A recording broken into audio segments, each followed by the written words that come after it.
बिस्मिल्लाहिर्रहमानिर्रहीम। अस्सलामु अलैकुम दोस्तों, उम्मीद आप सब खैर वाफियत से होंगे। सुल्तान नूरुद्दीन जंगी थोड़ी देर बाद एक बुजुर्ग सूरत सदर दरवाजे से बरामद हुए। ये बुजुर्ग सूरत और दरवेश दराज कौन है? शनाख्त करने वाले ने जवाब दिया, ये है फाजिल बिन कामिल काजियुल कुजा दायुल दुआ। इससे पहले जलीस बिन अब्दुल कवी काजियुल कुजा था, लेकिन नजा ने खलीफा से उसकी शिकायत करके उसे माजूल करा दिया था। आखिर में तीन आदमी एक साथ बाहर आए। जरवीक ने उनकी तरफ इशारा किया। दाएं जानिब जो शख्स चल रहा है वो तो शाह का दारोगाए महल्लात नजा है। जी अमीर, बिल्कुल वही है। शनाख्त करने वाले ने तस्दीक की। बाकी दो कौन है? जरवीक ने सवाल किया। भेदी ने उन्हें गौर से देखा, फिर देखा। उसने पहलू बदल बदल के कई बार देखा, लेकिन पहचान ना सका। वो तीनों आपस में बातें कर रहे थे। नजा उनके सामने बिछा जा रहा था। इससे अंदाजा होता था कि उन दोनों का मर्तबा नजाह से बड़ा है।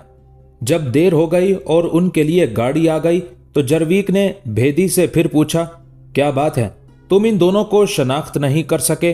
भेदी को अपनी नाकामी पर पसीना आ रहा था। उसने मुर्दा आवाज में कहा, ऐ अमीर, इन दोनों हस्तियों का कसरे खिलाफत से कोई ताल्लुक नहीं मालूम होता। मैंने इन्हें कसर में कभी नहीं देखा। गौर से देखो। जरवीक ने उसे ताकीद की। मैंने तुम्हारे खलीफा को सिर्फ एक बार देखा है, वो भी काफी दूर से। मगर मुझे यूं लगता है कि दरमियान वाला खलीफा आजिद है, जिसने खुद को छुपाने के लिए लिबास तब्दील कर लिया है। खलीफा आजिद? भेदी ने उसे फिर देखा, लेकिन इत्मीनान ना हुआ। नहीं अमीर, मैं आपकी बात काटने की गुस्ताखी कर रहा हूं। ये खलीफा नहीं हो सकते। ये चेहरा मोहरा बिल्कुल मुख्तलिफ है, सिर्फ डील डोल खलीफा जैसा है। जरवीक ने एक और ख्याल जाहिर किया, ये भी तो हो सकता है खलीफा ने अपना हुलिया बिगाड़ लिया हो ताकि वो पहचाना ना जा सके। अमीर मोहतरम, मेरा दिल नहीं मानता, फिर खलीफा को चेहरा बिगाड़ के यहाँ आने की क्या जरूरत थी?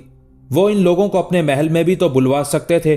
भेदी ने अब भी इकरार ना किया।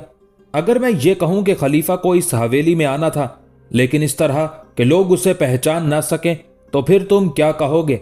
खलीफा का चेहरा बिगाड़ने के बाद तो ऐसा बन सकता है।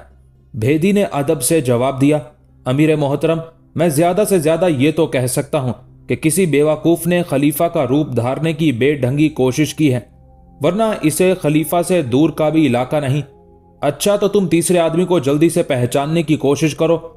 ऐसा ना हो कि वो गाड़ी में बैठ के चले जाएं। जरवीक ने जल्दी करने की ताकीद की। भेदी किसी नतीजे पर नहीं पहुंचा था कि वो तीनों एक बंद गाड़ी में सवार हो गए। अजीजुद्दीन जरवीक परेशान हो गया था। उसने भेदी को झंझोड़ के पूछा, तुम यकीन से कह सकते हो कि इनमें खलीफा आजिद नहीं था? बिल्कुल कह सकता हूं अमीर, भेदी ने बड़े एतमाद से कहा। अगर मेरी बात झूठ साबित हो तो आप मुझे जो चाहे सजा दे सकते हैं। अजीजुद्दीन जरवीक कुछ देर सोचता रहा, फिर बोला, खलीफा की बात तो छोड़ो, इस तीसरे आदमी के बारे में बताओ। इसे तुमने कहीं देखा है? अमीर, अगर आप मेरा मजाक ना उड़ाएं तो मैं अर्ज करूं।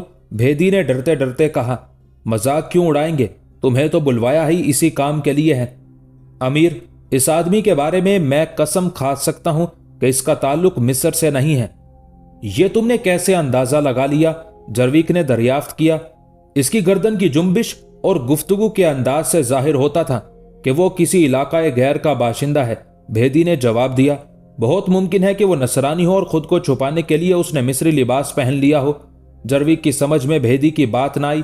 आखिर उसने कहा, चलो वापिस चलें। जरवीक ने आदमियों को जल्दी जल्दी इकट्ठा किया और वो वापिस हुए। सलाहुद्दीन अब तक बाहर ही बैठा था। मुखबिर लड़की ने उसका जहन परेशान कर दिया था। जरवीक अपने आदमियों को रुखसत करके सलाहुद्दीन के पास आया। अजीजुद्दीन जरवीक ने बगैर पूछे बताना शुरू किया, मोहतरम वजीर आजम, दारोगा की मजाफाती हवेली में गालिबन मुशावरत लगी थी, क्योंकि जिस वक्त मैं वहां पहुंचा तो लोग हवेली से निकल रहे थे। मैं उनके निकलने का इंतजार करता रहा, यहां तक कि सब वापस चले गए, लेकिन उनमें खलीफा नहीं था। कितने लोग थे और तुमने किस किस को पहचाना? सलाहुद्दीन ने बेचैनी से पूछा। अमीर, आप जानते हैं कि मैं तमाम मिस्री उमरा और सरकारी ओहदेदारों को नहीं पहचानता, अजीजुद्दीन जरवीक ने बताया। अमीर जरवीक, मुख्तसर बात करो और सिर्फ मतलब की बात, सलाहुद्दीन ने नागवार अंदाज में कहा।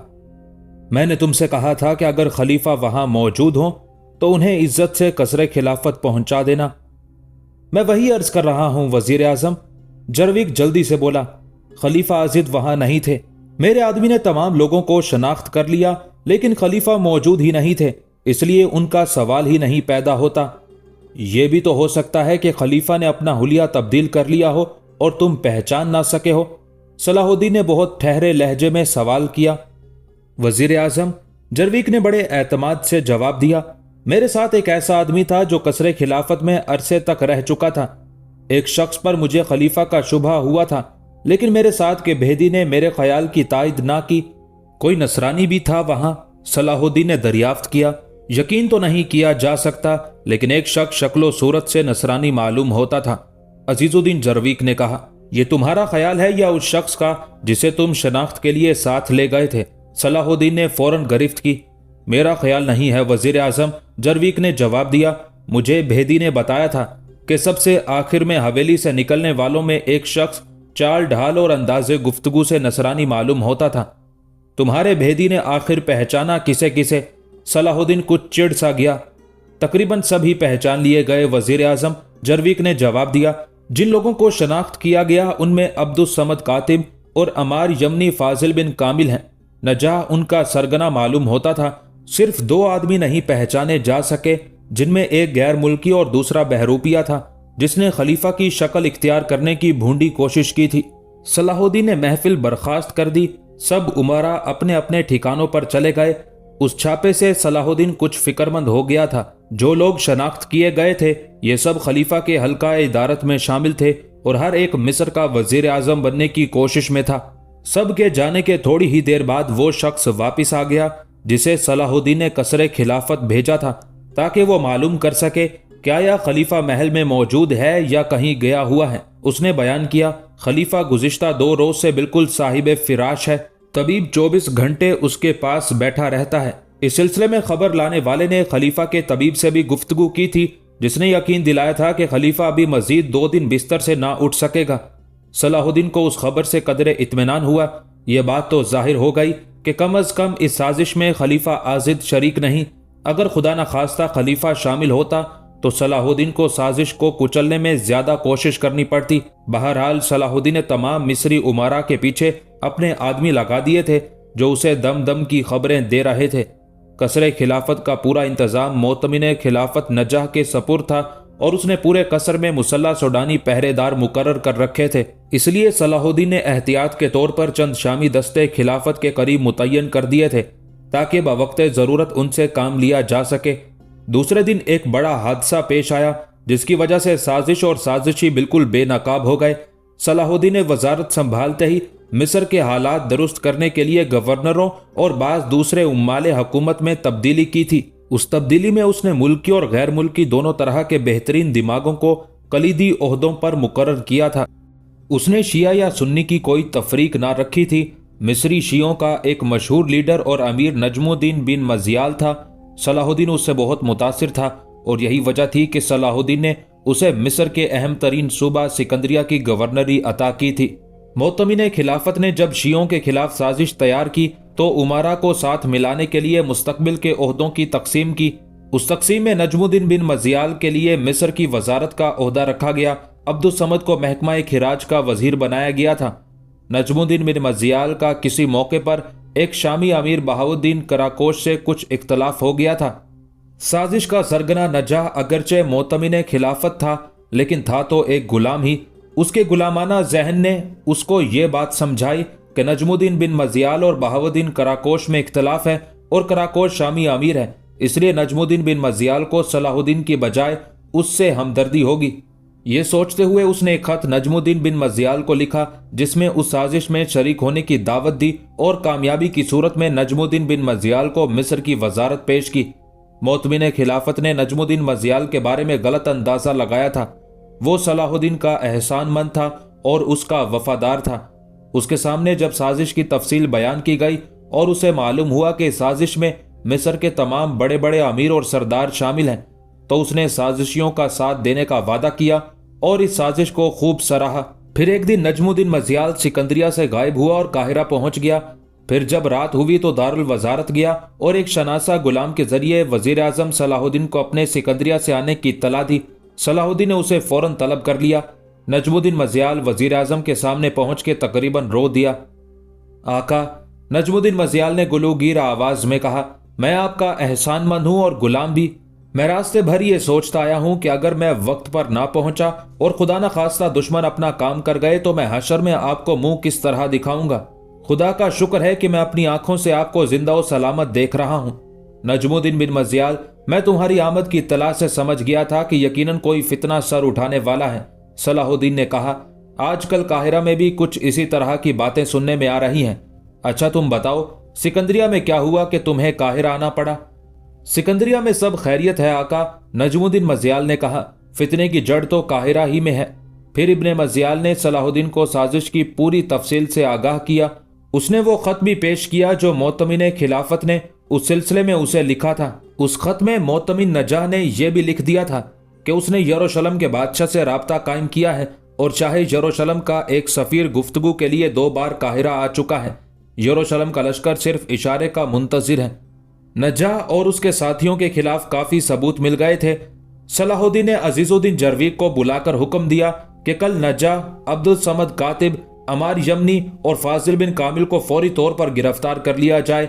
जरवीक उनकी गिरफ्तारी के लिए चला गया तो नजमुद्दीन मज़ियाल ने वापस जाने की इजाजत मांगी। सिकंदरिया को खाली छोड़ना किसी तौर मुनासिब न था। सलाहुद्दीन ने नजमुद्दीन मज़ियाल को वापस जाने की इजाजत दे दी। साजिश का इंकशाफ हुआ तो सलाहुद्दीन को वो लड़की बुरी तरह याद आई जिसने इस साजिश की सबसे पहले इत्तला दी थी। वो उसे बुलवाने वाला था कि अब गुलाम ने आकर इत्तला दी कि एक शख्स जो अपना नाम कासिमुल हुसैन बताता है वजीर आजम से मुलाकात का ख्वाहिशमंद है। वजीर आजम सलाहुद्दीन ने कासिमुल हुसैन को उसी वक्त तलब कर लिया। सलाहुद्दीन कुछ देर सोचता रहा था कि कासिमुल हुसैन दाखिल हुआ। कासिमुल हुसैन सलाम करके चुप खड़ा हो गया। सलाहुद्दीन के दिमाग में उस वक्त मुख्तलिफ ख्यालात का हजूम था। मोतमिन खिलाफत की साजिश, यरूशलेम में यूरोप की इमदादी दस्तों का पहुंचना और सुल्तान नूरुद्दीन जंगी और उसके ताल्लुकात। वो एक तरफ मिस्र की ऐसी सल्तनत का वजीर आजम था जिसके अवाम और खास पर फिका जाफरिया का ज्यादा असर था। दूसरी तरफ वो शाम के सुल्तान नूरुद्दीन का मिस्र में सिपह सालार था। सुल्तान नूरुद्दीन हनफी उल मजहब था और बगदाद के अब्बासी खलीफा का मोतकिद था। इस तरह सलाहुद्दीन बज़ाहिर 2 कश्तियों में सवार था, लेकिन उसने बड़ी दूरअंदेशी से उन दोनों कश्तियों को संभाल रखा था। सलाहुद्दीन ख्यालों से चौंका तो अपने सामने कासिमुल हुसैन को खड़े देखा। तुम आ गए? सलाहुद्दीन ने सर से ख्यालों को झटकते हुए सपाट लहजे में कहा। जी आका, मैं आपको फिर परेशान करने हाजिर हो गया। कासिमुल हुसैन ने मुर्दा दिली से कहा। मैं किसी बात से परेशान नहीं होता, सलाहुद्दीन ने जवाब दिया।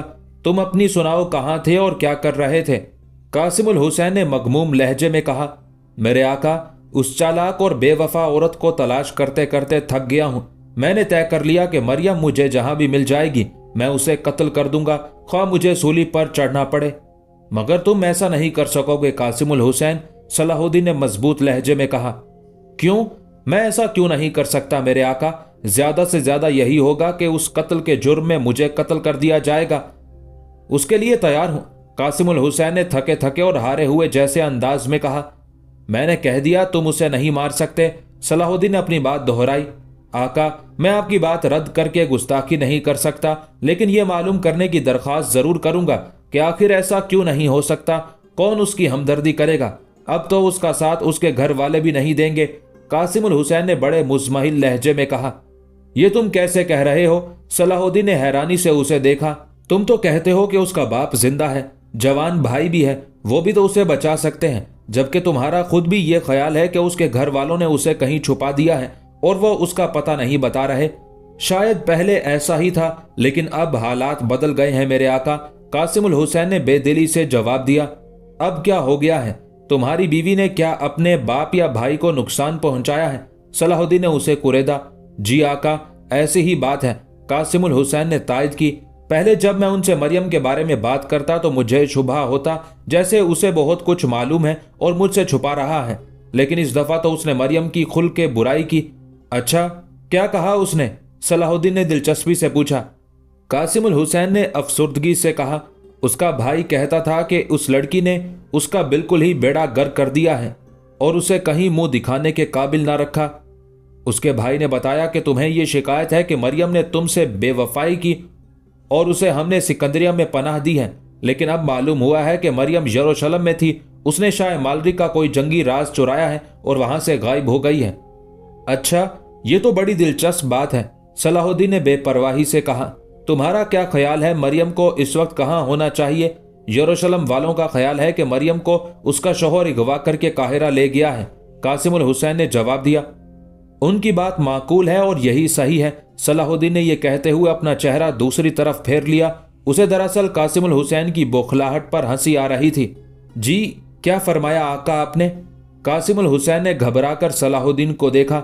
सलाहुद्दीन ने कहा, अगर यरूशलेम वालों ने कहा है कि मरियम का शौहर उसे काहिरा ले गया है तो फिर ठीक ही कहा होगा। यानी आपका भी यही ख्याल है कि मैं मरियम को काहिरा लाया हूं? कासिम उल हुसैन बहुत ज्यादा परेशान हो गया। मैं यरूशलेम गया जरूर था, लेकिन ना मरियम मुझे मिली और ना मैं उसे यहां लाया हूं। आका, आपके सामने कैसे झूठ बोल सकता हूं? सलाहुद्दीन ने अपने करीब खड़े एक गुलाम को इशारा किया। उसने अपने कान सलाहुद्दीन के होंठों से लगा दिए। सलाहुद्दीन ने उसे सरगोशियों में कुछ कहा और वो सलाम करके बाहर चला गया।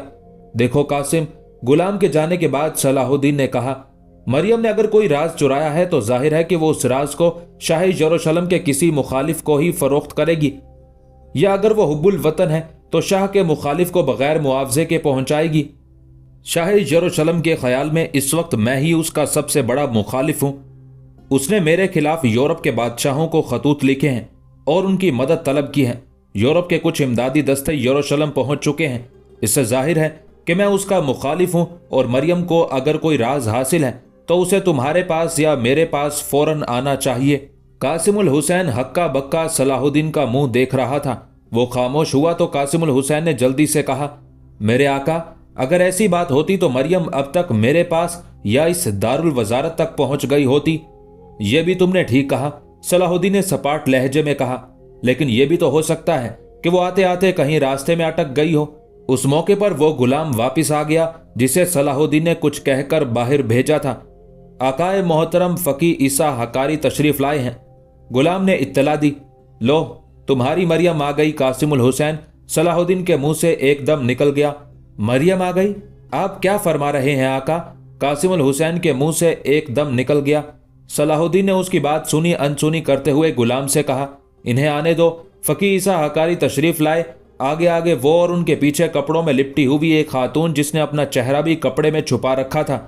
सलाहुद्दीन को फकी ईसा हकारी का एहतराम इस कदर मलहूस था कि वो उसके इस्तकबाल के लिए खड़े हो गए। वजीर आजम मोहतरम, फकी ईसा हकारी ने सलाम पेश करने के बाद कहा, आपकी अमानत मैं साथ लेके आया हूं। इसे कह दीजिए कि चेहरा खोल के खड़ी हो जाए, यहां कोई नामहरम नहीं है। सलाहुद्दीन ने बड़ी बेतकल्लुफी से कहा। फकी ने एक लम्हे के लिए कासिम उल हुसैन की तरफ देखा जिसका मुंह आधा खुला था और नजर आने वाली खातून की तरफ लगी हुई थी। किसी को खातून से कुछ ना कहना पड़ा। उसने सलाहुद्दीन की आवाज सुन ली थी और मुंह पर से चादर का पल्लू हटा रही थी। उसके मुंह से कपड़ा उठा तो नजर सबसे पहले कासिम उल हुसैन पर पड़ी।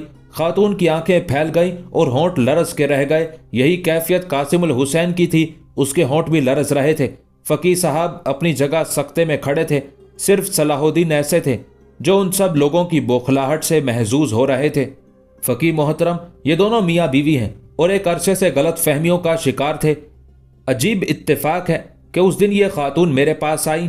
इनसे इनका हाल अहवाल सुनकर मैंने इन्हें आपके हवाले कर दिया। इनका नाम मरियम है और ये नौ मुस्लिम है। इनके शोहर कासिम उल हुसैन है जो अरसे तक मेरी और सुल्तान दमिश्क की मुलाजमत में रह चुके हैं। लुत्फ की बात यह है कि ये दोनों ही मिस्री हैं। फिर सलाहुद्दीन ने मुंह घुमाकर कासिम उल हुसैन से कहा, कासिम, अब होश में आ जाओ और सितम ज़रीफ़ी कुदरत पर गौर करो। तुम दोनों मेहमान खाने में उस वक्त तक मुकीम रहोगे जब तक काहिरा के हालात नहीं संभलते। खुदा का शुक्र करो कि उसने एक बार फिर इस दुनिया में तुम्हें मिला दिया। एक दूसरे को अपने हाल से आगाह करो और दिल साफ करके सच्चे मियाँ बीवी की तरह रहो। किसी फुर्सत के वक्त मैं तुम लोगों के तफसीली हालात सुनूंगा। सलाहुद्दीन ने एक गुलाम को बुलाकर उसे कुछ हिदायत दी और कासिम उल हुसैन और मरियम को उसके साथ भेज दिया। फकी मोहतरम भी सलाम करके रुखसत हो गए। सलाहुद्दीन के वजारत संभालने से मिस्र और खासकर काहिरा के हालात बड़ी तेजी से तब्दील हो रहे थे। पुराने बुत टूट रहे थे और उनकी जगह शामियों को दी जा रही थी। मिस्र का हर सरदार और हर अमीर अपनी जगह पर हिल के रह गया था उनकी पूरी कोशिश थी कि सलाहुद्दीन के कदम मिस्र में ना जम सकें। उसके लिए वो हराम और जायज़ व नाजायज़ कदम उठाने के लिए तैयार थे। सलाहुद्दीन के खिलाफ जो जबरदस्त साजिश तैयार की गई, उसका सरबराह दारोगाए महल्लात यानी मोतमिन खिलाफत नजाह था। उसके अलावा जो लोग उस घिनौनी साजिश में शरीक थे वो अब्दुस समद कातिब, अमार जमीनी और मिस्र के मौजूदा काजी फाजिल बिन कामिल थे। उन लोगों ने सिकंदरिया के गवर्नर नजमुद्दीन मजियाल को पेशकश की थी कि साजिश की कामयाबी की सूरत में उसे मिस्र का वजीर आजम बना दिया जाएगा। नजमुद्दीन मजियाल का ताल्लुक मिस्र से ही था, लेकिन वो सलाहुद्दीन का एहसानमंद था, इसलिए उसने उस साजिश का भांडा फोड़ दिया। सलाहुद्दीन को सिकंदरिया के गवर्नर के बयान की तस्दीक की इसलिए जरूरत पेश न आई कि उसे उस साजिश की 2 दिन पहले ही खबर हो गई थी। जिस वक्त मरियम और कासिमुल हुसैन को मेहमान खाने में पहुंचाया गया और उन्हें तन्हाई मुयस्सर हुई तो वो फरते जज्बात से एक दूसरे से लिपट गए। ये तो आप लोगों को मालूम हो गया कि मरियम और कासिमुल हुसैन मियाँ बीवी हैं, लेकिन इस जोड़े का मुख्तसर हाल बयान करना इसलिए ज़रूरी है ताकि इस सिलसिले में आप दोस्तों के दिमाग में कोई उलझन ना रह जाए। कासिमुल हुसैन एक मिस्री जवान था जो सिकंदरिया की एक ईसाई दोशीज़ा पर आशिक हुआ। उन दोनों ने आपस में शादी करना चाही, लेकिन मरियम के बाप भाई ने तासुब की बिना पर शादी नहीं होने दी। लेकिन मरियम अपने दोस्त कासिमुल हुसैन के साथ फरार होकर दमिश्क पहुंच गई। वहां दोनों की शादी हो गई, लेकिन कुछ ऐसे हालात पेश आए कि मरियम अचानक गायब हो गई। कासिमुल हुसैन के बयान के मुताबिक ये एक अगवा और फरार का वाकया था, जिसके लिए कासिमुल हुसैन ने मुल्क मुल्क की खाक छानी, लेकिन मरियम उसे ना मिल सकी। वो दमिश्क से काहिरा, सिकंदरिया गया, वहां से यरूशलेम भी गया, लेकिन सिवाय इसके और कुछ ना मालूम कर सका कि मरियम ने उसे छोड़ के शाह यरूशलेम की मुलाजमत इख्तियार कर ली और अब वो मुसलमानों के खिलाफ जासूसी के फराइज अंजाम दे रही है। फिर एक दिन ऐसा हुआ कि मरियम घबराई और परेशान हाल मिस्र के दारुल वजारत पर पहुंची। उसने वजीर आजम मिस्र सलाहुद्दीन अयूबी से मुलाकात की और उस मुलाकात में उसने सलाहुद्दीन और शामी लश्कर के खिलाफ उस जबरदस्त साजिश का इंकशाफ किया जिसकी तस्दीक सिकंदरिया के गवर्नर नजमुद्दीन मजियाल के बयान से हो गई और साजिशियों की भी शनाख्त कर ली गई। इस साजिश का क्या अंजाम हुआ इसका जिक्र बाद में होगा। पहले हम कासिमुल हुसैन और मरियम का हाल देखते हैं, जो एक तवील जुदाई के बाद इत्तेफाकिया मिल गए थे। मिस्र के दारुल वजारत में कासिमुल हुसैन और मरियम का आमना सामना होना वाकई बड़ा हैरतनाक था। कुछ देर तक तो वो दोनों यही सोचते रहे कि वो कोई हसीन ख्वाब देख रहे हैं, लेकिन जब वजीर आजम के गुलाम ने उन्हें मेहमान खाने में चलने का इशारा किया तो उन्हें कुछ होश आया। उन्हें ये तो मालूम हो गया था कि वो होशो हवास में है, मगर उस हादसाती मुलाकात में उन्हें हैरत ने जिस तरह जकड़ लिया कि उसमें कोई कमी ना रही थी। आखिर गुलाम उन्हें मेहमान खाने के कमरे में छोड़कर चला गया, तब उन्हें जिंदगी का यकीन आया।